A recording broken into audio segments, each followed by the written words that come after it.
What we got here is an electric park brake motor for a ProMaster Dodge van. I'm pretty sure other brands are similar in operation, but not physically the same. And on the ProMaster, the left and the right are specific. Funny story is this is the passenger side, curb side, right hand side. As I told the dealer, if you're sitting in the driver's seat, I need the passenger side, which would be my right hand side, which would be the side closest to the curb. So they sent me one and it was wrong. And what it is, it's the indexing of this connector because there's a shield that protects it. And the other one, it leans this way. It leans the opposite way.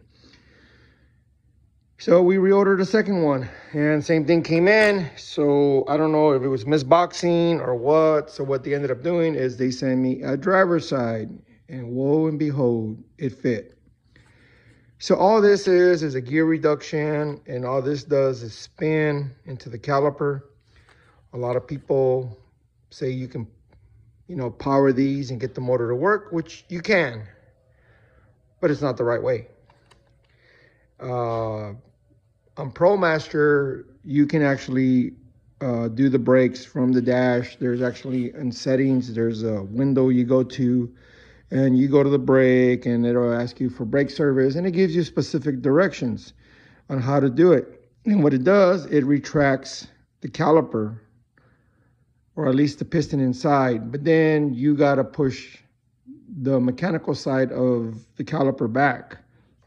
I don't know why, but these ProMasters, they seem like they're having problems with the brakes. They're eating the inside pad quicker than in the outside pad, and I'm seeing 35, 40,000 miles and they're toast. This one, the caliper pushed on the brake pad so much that the brake pad got so thin it fell out and the brake caliper overextended and the piston came out. So we decided not to take a chance and we replaced the motor, the caliper, and the caliper mounting because they got damaged.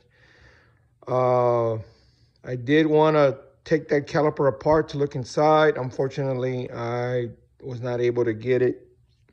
The parts guy took it back for the core. They wanted it back. They didn't want this back, but they wanted that caliper back. So I wasn't able to take it apart. I really wanted to take it apart to look inside. But if you somehow mess up on the ProMaster, you might get a code 140E-53, which is electric brake maintenance mode deactivation. So you have that code, but the parking brake will still set and all kinds of stuff. But you have to go through a scanner to, relearn or recalibrate the electric motor with the rear brake. Some of these motors, they're doing a lot of things. They actually are doing a lot of things. Of course, they set the brake. And there's a lot of technology on these vans.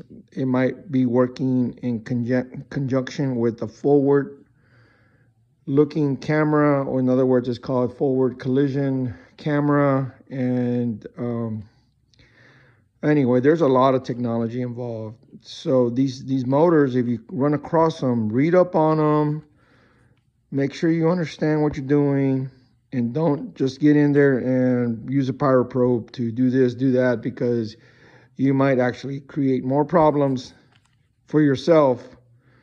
And if you don't have a decent scanner, and if you don't have a resource, in other words, Identifix, Metro Pro Demand, all data where you can read up and figure out how to clear that code out, you might be going in circles and you might end up having to take it to the shop or to the dealer just to get that message to turn off your broadcast.